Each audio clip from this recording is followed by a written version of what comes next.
नमस्कार, जय जवान जय किसान न्यूज 24 में आपका स्वागत है। आइए नजर डालते हैं आज की खास खबर पर।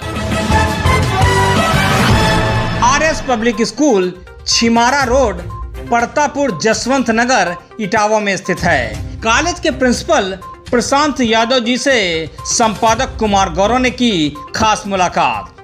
प्रिंसिपल प्रशांत यादव पिछले कई साल से शिक्षा के क्षेत्र में जुड़े हुए हैं। प्रिंसिपल प्रशांत यादव ने बताया कि कोरोना काल के समय में भी ऑनलाइन लगवा रहे थे क्लासेस। प्रिंसिपल प्रशांत यादव जी ने कहा कि शिक्षा उस शेरनी का दूध है जो पिएगा वही दहाड़ेगा।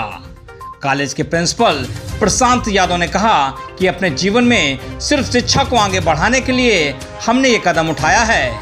उन्होंने कहा कि कोरोना के बाद से स्कूल में लगवा रहे हैं एक्स्ट्रा क्लासेस। स्कूल के प्रिंसिपल प्रशांत यादव जी ने कहा कि बिना शिक्षा के मनुष्य जानवर के समान है। मानव जीवन में शिक्षा का सबसे महत्वपूर्ण योगदान है। प्रिंसिपल प्रशांत यादव जी ने बताया कि कॉलेज में बिना माता पिता के बच्चों को निःशुल्क पढ़ाया जाता है और गरीब बच्चों को फीस में दी जाती है भारी छूट। प्रिंसिपल प्रशांत यादव ने बताया कि कॉलेज में अनुभवी शिक्षकों द्वारा शिक्षा दी जाती है। साथ ही कॉलेज में शुद्ध पेयजल व्यवस्था है, सीसीटीवी की व्यवस्था है। देखिए जिला इटावा से संपादक कुमार गौरव के साथ रोहित की ये खास रिपोर्ट।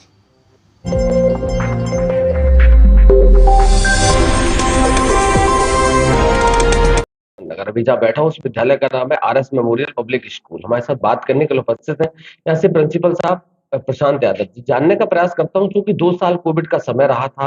कोविड के बाद नई शुरुआत हुई थी, लगभग एक सेशन कंप्लीट हो चुका है। जानने का प्रयास करता हूँ कोविड के समय क्या क्या चैलेंजेस रहे थे, संस्था ने क्या क्या चैलेंजेस फेस करे, बच्चों में क्या क्या चेंजेस आए थे, लगभग एक सेशन पूरा हुआ तो कितना बच्चे रिकवर हुए हैं, 1 अप्रैल से नया सेशन स्टार्ट हुआ तो इस वाले सेशन में क्या क्या तैयारियां हैं। सर सबसे पहले तो आपका स्वागत है। बहुत बहुत धन्यवाद गौरव जी, जो आपने अपना महत्वपूर्ण समय दिया, इसके लिए हम आभारी हैं आपके। इसके बाद आपका जो प्रश्न था उसका जवाब हम कुछ इस तरीके से देंगे। देखो, कोविड को नॉट ओनली स्कूल्स, पूरे देश ने उस पेंडेमिक को फील किया। रही बात ये कि स्कूल्स में बड़ी स्थिति खराब थी और ये बिल्कुल सत्य है कि यदि हम इस परसेप्शन को ऐसे ले सकते हैं कि अगर स्कूलों की हमें आवश्यकता हुई तो उसके मूलभूत कारण ये है कि अगर ऑनलाइन व्यवस्था इतनी सफल होती तो स्कूल्स की आवश्यकता नहीं पड़ती। ये सभी जानते हैं हम लोग, बहुत कॉमन सी बात है।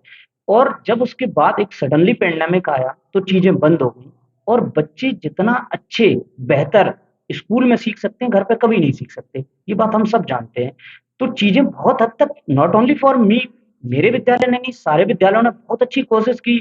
हमने ऑनलाइन प्लेटफॉर्म बनाए, व्हाट्सएप ग्रुप बनाए और बहुत सारे एड्स ऐड किए जिससे कि बच्चों को कम से कम हम उस मुख्य धारा से जोड़े रखें कि उनका वो लॉस ना हो पाए। लेकिन ऐसा संभव कहीं हद तक नहीं हो पाया। आप इसको ये देखें, प्रत्यक्ष रूप से ये आपको सामने मिलेगा। आप कभी भी ऑब्जर्व करेंगे कि कोविड के दौरान जिन बच्चों ने हाई स्कूल को पास किया या 12th को पास किया, उन बच्चों के अंदर जो एक नॉलेज का क्राइटेरिया होना चाहिए या जो वाकई प्रैक्टिकल नॉलेज होनी चाहिए सब्जेक्ट्स की, वो बहुत लैक है। तो ये सारी समस्याएं हमको आज नहीं फ्यूचर में 100% फेस करनी पड़ेंगी जब वही विद्यार्थी इस देश के निर्माण में कुछ ना कुछ करेंगे, क्योंकि उनकी जो नॉलेज का स्तर है वो बहुत कम हुआ है। रही बात आप जो छात्र संख्या या इस पे बात करना चाहते हैं, तो मैं बहुत हद तक आपको ये विश्वास के साथ कह सकता हूँ कि सारे स्कूल्स में बहुत बड़ा गैप आया था। लेकिन केवल 7 मंथ्स हमने उस कोविड के बाद पढ़ाया। लगभग सितंबर से क्लासेस स्टार्ट हुई और मार्च में जाके कंप्लीट हो गई। तो उसको फिर अब ये है कि इस सेशन तक आते आते हम लोगों ने बहुत हद तक रिकवर किया है और अब बड़ी अच्छी पोजीशन में सारे विद्यालय अच्छे से रन कर रहे हैं। हम लोग अपना शिक्षण कार्य बहुत मजबूती के साथ करवा पा रहे हैं और ऊपर वाले से दुआ रखते हैं, कोशिश चाहते हैं कि कभी इस तरीके की पेंडेमिक भगवान न दे जिससे कि बच्चों का और इस देश का आए। गवर्नमेंट का क्या सहयोग रहा था कोविड के समय बिटवीन विद्यालयों? देखिए, गवर्नमेंट का एक्चुअल में होता ये कि इस तरीके की स्थितियां जब एकदम से कोई चीज क्रिएट होती है तो सब कुछ बिखर सा जाता है। गवर्नमेंट ने अपने प्रयासों से, अपनी कोशिशों पे जाकर बहुत हद तक स्कूलों को संभालने की कोशिश की कि उनके सारे इंस्ट्रक्शन डे टू डे आते रहते थे कि आप इस तरीके से, जैसे मास्क कंपलसरी करना है, हैंड सैनिटाइजर साथ रखना है, स्कूलों में डिस्टेंस मेंटेन करना है, जैसा हम सभी जानते हैं, वो सारे स्कूल्स उतना सब कुछ नहीं कर पाए। गवर्नमेंट का भी मैं कहूँगा कि सपोर्ट ऐसा नहीं कि नाकाफ़ी था, बहुत हद तक उन्होंने सपोर्ट किया, पर शिक्षा व्यवस्था पटरी पर नहीं थी, जो कि आज है। जी, एक सवाल और आपसे, लगभग एक सेशन पूरा हो गया, कितना परसेंटेज अधिक कवर हुए बच्चे जो गैप रहा था? देखिए कई-कई विद्यालयों में जनरली ये मान के चलिए ओवरऑल 40 से 50% के बीच जनरली आया था। किसी बहुत अच्छे विद्यालय होंगे तो 30% के एवरेजन। औसतन ऐसा रहा कि 30% के आस-पास लोगों ने संख्या को न रिकवर नहीं कर पाया था। लेकिन अब क्या है कि अब स्थिति बहुत अच्छी है। बच्चे 100% स्थिति में आप बेसिक में चले जाइए, मैं प्राइवेट स्कूल्स की बात नहीं कर रहा, वहाँ भी देख लीजिए आप, बहुत अच्छा रीगेन हुआ है संख्या का, नंबर्स बहुत अच्छे आए हैं, सरकार ने बहुत अच्छे एडमिशन्स किए। प्राइवेट स्कूल्स में आप चले जाओ तो not only for my school, मैं देखता हूँ अपने इर्द-गिर्द सारे स्कूल्स जो अच्छा शिक्षण संस्थान है, जो अच्छी डेडिकेशन के साथ शिक्षा दे रहे हैं, उन सब ने बहुत अच्छा रिकवर किया है और बहुत अच्छे से चल रहा है। जी, आप युवा हैं, एक सवाल आपसे है, हिंदुस्तान पे धीरे-धीरे वेस्टर्न कल्चर हावी हो रहा है, बच्चे अपनी मूल संस्कृति, संस्कारों से दूर जा रहे हैं। संस्था ऐसा क्या प्रयास करेगी और क्या कर रही है जिससे हमारी संस्कृति, संस्कार बचे रहें और शिक्षा भी चलती रहे? देखिए, ये आपका बहुत अच्छा प्रश्न है गौरव जी, और इस पर मैं जनरली मेरी जब असेंबली होती है, जब कंडक्ट होती है, तो मैं हमेशा बोलता हूँ।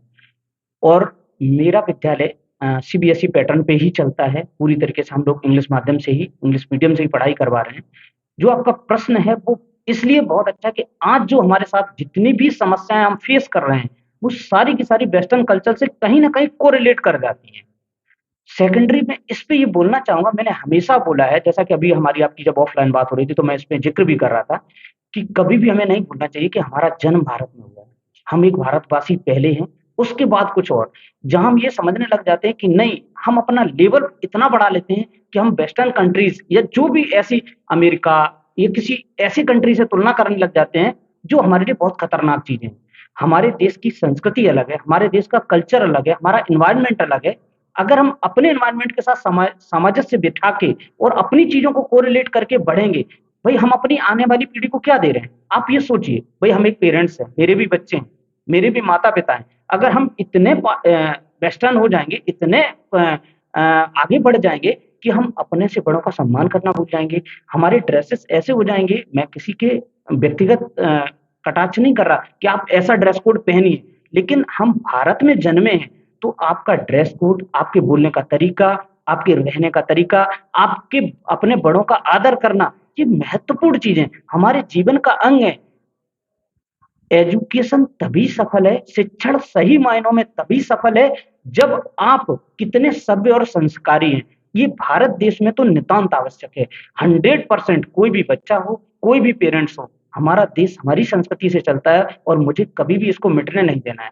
ये बात गौरव जी मैं आपको व्यक्तिगत रूप से कहना चाहता हूँ और बड़े पूरे देश से ये आग्रह करना चाहता हूँ कि जितने भी लोग शिक्षण में जुड़े हुए हैं या स्कूल्स में हैं, वो ऐसी ज़िम्मेदारियों वाले पद पर हैं, जो देश के भविष्य का निर्माण कर रहे हैं। मैं उन सबसे आग्रह करूँगा इस बात का कि कहीं न कहीं हम अपनी सभ्यता और संस्कृति को बचाने का प्रयास करें और हम अपने बच्चों को प्रतिदिन संभव जितना हो सके, उनको इस बात के लिए मोटिवेट करें कि जो हमें इस भारत माँ ने दिया है, जो हमारी मातृभूमि में दिया है, वो शायद कहीं नहीं मिलता और हम इसकी रक्षा और सुरक्षा करने के लिए प्रति संकल्पित रहें हमेशा भी। जी, एक सवाल और आपसे, नया सेशन स्टार्ट होने वाला है, इस बार क्या इम्प्रूवमेंट है संस्था में? देखिए, संस्थान में जैसे अभी पीछे आप देखते होंगे अब एक ज़माना आ गया है कि मल्टीमीडिया पे हम लोग बहुत डिपेंड हैं। तो अब हम उसका विरोध करके भी आगे नहीं बढ़ सकते और वो ज़रूरी भी है, मैंडेटरी भी है। होता था, लेकिन आज की डेट में बहुत संभव है, विदिन सेकंड हम दूसरे से कॉन्टैक्ट में आ जाते हैं। तो जैसे अब आते हैं हम शिक्षण पे, तो वहाँ क्या होगा एजुकेशन में, जैसे आज स्मार्ट क्लासेस है, कंप्यूटर लैब है, जैसे मैंने इसी सत्र में, मैं अपने विद्यालय की बात करूँ तो मैंने स्मार्ट क्लास से स्टार्ट किया है, कंप्यूटर लैब से स्टार्ट कर दी हैं, फुली बहुत अच्छे से वेल मेंटेन है। तो ये सारी चीज़ें क्या हैं कि बच्चों को इस जो मुख्य धारा चल रही है, जो हमारा मेन स्ट्रीम चल रहा है, जहाँ बच्चों को जाना है, अब भई इसके बाद बच्चे इस देश के लिए कुछ न कुछ बेहतर करेंगे, तो उनको इनकी बेसिक जानकारी या कह सकते हैं कि इस फील्ड में भी स्पेशलाइज़ेशन होना अति आवश्यक है। तो ये जो सारी नए एड्स हैं टीचिंग के साथ, भई हम पुरानी शिक्षण पद्धति कि एक ब्लैक बोर्ड और चॉक, मार्कर या व्हाइट बोर्ड उसके साथ तो हमें हमेशा से चल रहे थे। लेकिन ऑडियो, वीडियो, विजुअल चीज़ें हैं, स्मार्ट क्लासेस है, कंप्यूटर लैब्स है, इंटरनेट है, ईमेल है, ये सारी चीज़ें अब देने का प्रयास कर रहे हैं। जिससे कि बच्चे जो इन सारी चीजों से बिल्कुल रूबरू हो सकें, उन्हें डे टू डे चीजों का इन्फॉर्मेशन। एक सवाल और आपसे, गरीब असहाय बच्चों के लिए संस्थान की तरफ से क्या मदद रहते हैं? देखिए बहुत अच्छा प्रश्न ये भी है आपका। आप जानते हैं आरटी एक्ट 2009 में आया था, भारत सरकार ने उसको इम्प्लीमेंटेशन भी 2010 में कर दिया था। तो अब इसके तहत प्रतिवर्ष ये सबको पता है, सारे स्कूल्स में प्राइवेट ऑर्गेनाइजेशन हो उनमें भी कुछ सीटें आरक्षित रहती हैं बच्चों के लिए। तो जो ऐसे गरीब बच्चे हैं, असहाय बच्चे हैं, जो फीस देने में असमर्थ हैं, इवन मैं तो यहाँ तक मेरा अपना अगर पर्सनल व्यू जानना चाहें आप तो मैं बताता हूँ, जैसे कोई बच्चा ड्रेस नहीं ले पा रहा है या कुछ और समस्या है, तो I am always ready for that. मैं हमेशा तैयार रहता हूँ। ईश्वर ने मुझ में जो भी दिया है काबिलियत, मैं कोशिश करता हूँ कि इस देश का कोई भी बच्चा पढ़ाई से कम वंचित ना रहे। भाई वो अपने मूल अधिकारों का ज्ञान तभी उसको हो सकता है जब वो जान पाएगा इस देश के संविधान को, कॉन्स्टिट्यूशन ऑफ इंडिया को देखेगा, सुनेगा, पढ़ेगा, उसे ये जानकारी होगी कि हमारे देश में चल क्या रहा है, चीजें उसे अवगत होंगी। तो जो भी प्रावधान गवर्नमेंट की तरफ से हैं, उन सबको हूबहू 100% इम्प्लीमेंटेशन किया जाता है विद्यालय में, और वो सीटें आरक्षित रखी जाती हैं। इस तरीके के कोई भी बच्चे आते हैं तो उन्हें बाकायदा निःशुल्क और अनिवार्य शिक्षा के अंतर्गत लिया जाता है और उन्हें ऐसी शिक्षा दी जाती है। आखिरी सवाल आपसे, पेरेंट्स से क्या कहना चाहते हैं और आगे आने वाले सेशन में क्या किस सहयोग की उम्मीद करते मैं एज ए प्रिंसिपल ये कहना चाहूंगा कि कोई भी पेरेंट्स, सबसे पहली रिक्वेस्ट ये है कि अपने बच्चे को किसी भी कारण से ये ना समझे कि मेरा बच्चा पढ़ नहीं सकता। पहली प्रायोरिटी उसकी ये होनी चाहिए, हमारा एक माता पिता होने के नाते एक फर्ज बनता है कि हम अपने बच्चे को कहीं ना कहीं किसी ना किसी विद्यालय में इनरोल जरूर करवाएं, 100% करवाएं। आपके पास अगर बहुत ज्यादा अफोर्ड करने की क्षमता नहीं है तो सरकार ने बहुत सारे विकल्प दिए हुए हैं आपको, आप जाइए उनमें, जाइए, प्राइवेट स्कूल्स भी लेते हैं, कोई समस्या नहीं है उसमें, आप उसको इनरोल करिए। आप अपने बच्चे को अनिवार्य शिक्षा से वंचित नहीं कर सकते, पहली चीज तो ये है, आप उसको विद्यालय अवश्य भेजिए। दूसरा ये कि आपको बहुत सारे ऐसे सोशल वेलफेयर एसोसिएशन चल रहे हैं, अगर आपको किसी चीज की नीड्स है आप उनसे संपर्क करिए, 100% वो आपकी मदद करेंगे। जो जिम्मेदारियों पर बैठे लोग हैं वो आपकी मदद करेंगे। तो मेरा पेरेंट्स से आग्रह है, अपने बच्चों को अच्छे से अच्छे शिक्षा देने की कोशिश करें, शिक्षण संस्थानों में भेजें, जिस तरीके की आपकी सामर्थ्य है जरूर भेजें, और इस देश का विकास तभी संभव है जब इस देश के बच्चे पढ़े लिखे हों। जी, बहुत बहुत धन्यवाद सर, बात करने के लिए, समय देने के लिए। आपको आने वाले सेशन के लिए बहुत बहुत बधाई, शुभकामनाएं। धन्यवाद। पल पल की खबरों को देखने के लिए चैनल को लाइक, सब्सक्राइब और शेयर जरूर करें।